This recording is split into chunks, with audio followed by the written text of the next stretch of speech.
This is Nazima's story, a tale of struggle, hope, and resilience from a small village in Bangladesh. Born into a life of hardship, Nazima's father was a landless farmer and her mother a domestic helper. Their combined efforts barely kept food on the table. Their home was a simple tin shack, a constant reminder of the poverty that shadowed their every day. As the eldest, Nazima took on many household duties, caring for her younger siblings. School was a dream she couldn't afford, but she held on to another, more powerful one, to one day change her family's fate. She envisioned a life where her parents wouldn't have to toil endlessly, a life free from the constant worry of their next meal. At 18, Nazima heard about garment factories in Dhaka, the sprawling capital of Bangladesh. It was a beacon of hope. The garment industry, the country's largest employer, promised steady work. With a heart full of hope and a little bit of fear, she decided to leave her village. Her neighbor, Rokia, facing a similar plight, decided to join her. They embarked on the journey from Barishal to Dhaka aboard a launch, the common river ferry in Bangladesh. The deck was packed with people, each carrying their own dreams of a better life.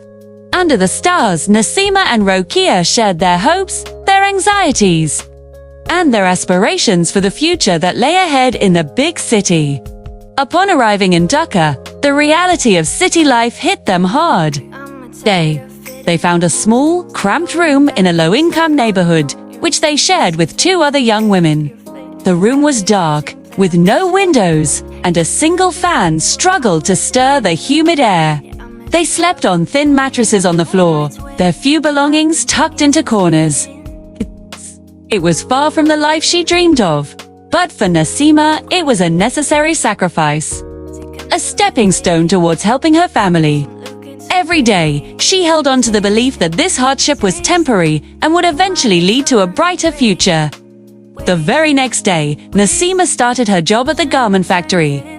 The space was enormous and deafening, filled with the constant hum of sewing machines and the smell of fabric and sweat.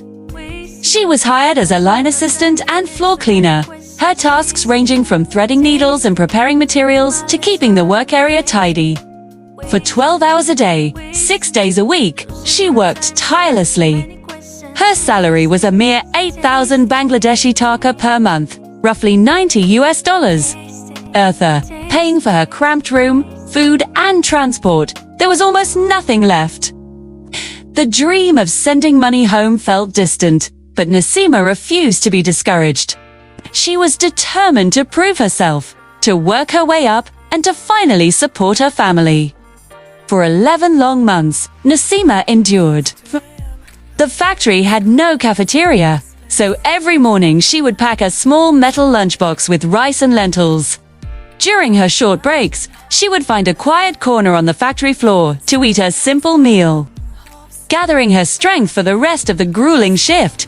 Despite the exhaustion and the low pay, she never lost sight of her goal. She constantly asked her supervisor for more responsibility, eager to learn and grow.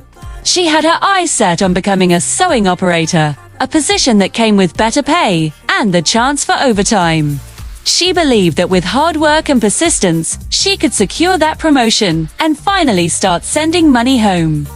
And her perseverance paid off, too. After 11 months of relentless effort, Nazima was promoted to sewing operator. Her salary more than doubled, jumping to 20,000 taka per month, about $190. It was a life-changing moment. For the first time since arriving in Dhaka, she could breathe.